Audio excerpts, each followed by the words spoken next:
നമ്മൾ ഒരിക്കൽ കൂടി തൃശ്ശൂരിലേക്ക് പോവുകയാണ്. അവിടെ നേരത്തെ ചൂണ്ടുവിരലിൽ മുറിവ് പറ്റിയ യുവതിക്ക് വോട്ട് നൽകാൻ സാഹചര്യം ഒരുക്കാത്തതിൽ വലിയ പ്രതിഷേധമുണ്ടായിരുന്നു. ഉയർന്ന നേതാക്കൾ ഉൾപ്പെടെ അവിടെ എത്തുകയുണ്ടായിരുന്നു. ശ്രീകുമാരൻ വിവരങ്ങളുമായി ചേരുകയാണ്. ശ്രീത്ത്, ഇപ്പോഴും അതേ അവസ്ഥ തന്നെയാണോ? അവർക്ക് യുവതിക്ക് വോട്ട് ചെയ്യാൻ പറ്റില്ല എന്ന നിലപാടിൽ ഉറച്ചു നിൽക്കുകയാണോ പ്രിസൈഡിംഗ് ഓഫീസർ? തീർച്ചയായും അങ്ങനെ ഒരു നിലപാടിൽ തന്നെ അവർ ഉറച്ചു നിൽക്കുന്നു എന്ന് വേണം മനസ്സിലാക്കാൻ. നേരത്തെ ദിൽന ഞാൻ സൂചിപ്പിച്ചതുപോലെ 1 മണിയോടുകൂടി ഇവിടെ എത്തിയതാണ്. തൊട്ടപ്പുറത്ത് വീണ്ടും പ്രതിഷേധം നടക്കുന്നു. തൊട്ടപ്പുറത്ത് വീണ്ടും പ്രതിഷേധം നടക്കുകയാണ്.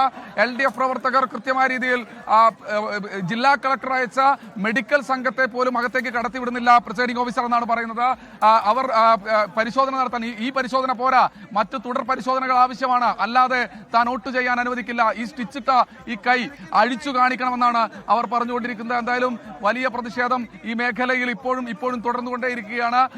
ഈ റിട്ടേണിംഗ് ഓഫീസർ അടക്കമുള്ള ആളുകൾ, ജില്ലാ ADM അടക്കമുള്ള ആളുകൾ ഇവിടെ എത്തിച്ചേർന്നിട്ട് പോലും സബ് കളക്ടർ അടക്കമുള്ള ആളുകൾ, അനൂപ് ഡേവിസ് കാട കൂടി നമ്മോടൊപ്പം ചേരുകയാണ്. സബ് കളക്ടർ വന്നിരിക്കുന്നു, ഇവിടെ പോലീസ് അധികാരികൾ വന്നിരിക്കുന്നു, DM ഓഫീസിൽ നിന്നുള്ള ആളുകൾ വന്നിരിക്കുന്നു, മെഡിക്കൽ പരിശോധന, മെഡിക്കൽ സർട്ടിഫിക്കറ്റുകൾ ഹാജരാക്കിയിരിക്കുന്നു. എല്ലാ കാര്യങ്ങളും ഒരു വോട്ട് ഇനി ടെൻഡർ വോട്ട് ചെയ്തോട്ടെ.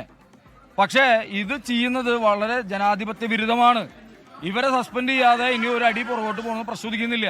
ഇടതുപക്ഷ ജനാധിപത്യ മുന്നണി പറയുന്നത് ഇവിടെ ന്യായമായും അവർ വേറെ ആരെങ്കിലും വന്ന് വോട്ട് ചെയ്തിട്ടുണ്ടെങ്കിൽ ശരി, ഇതാരും വോട്ട് ചെയ്തിട്ടില്ല, ആ വോട്ട് അവിടെ നിൽക്കാണ്, ഇതാണ് വ്യക്തി എന്നുള്ളത് അവർ തിരിച്ചറിഞ്ഞിട്ടുണ്ട്.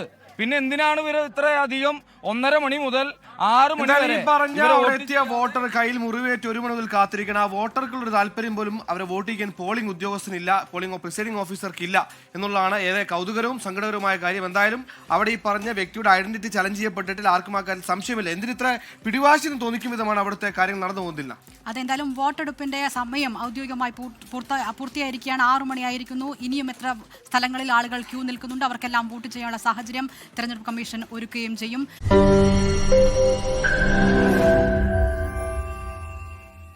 ലോകത്തെവിടെയായാലും ഏത് സമയത്തും 24 വാർത്തകളും ഓഗ്മെന്റഡ് റിയാലിറ്റി പാക്കേജുകളും എക്സ്പ്ലെയിനറുകളും വിശദമായി കാണാൻ ഞങ്ങളുടെ YouTube ചാനൽ നിങ്ങൾക്ക് സബ്സ്ക്രൈബ് ചെയ്യാം.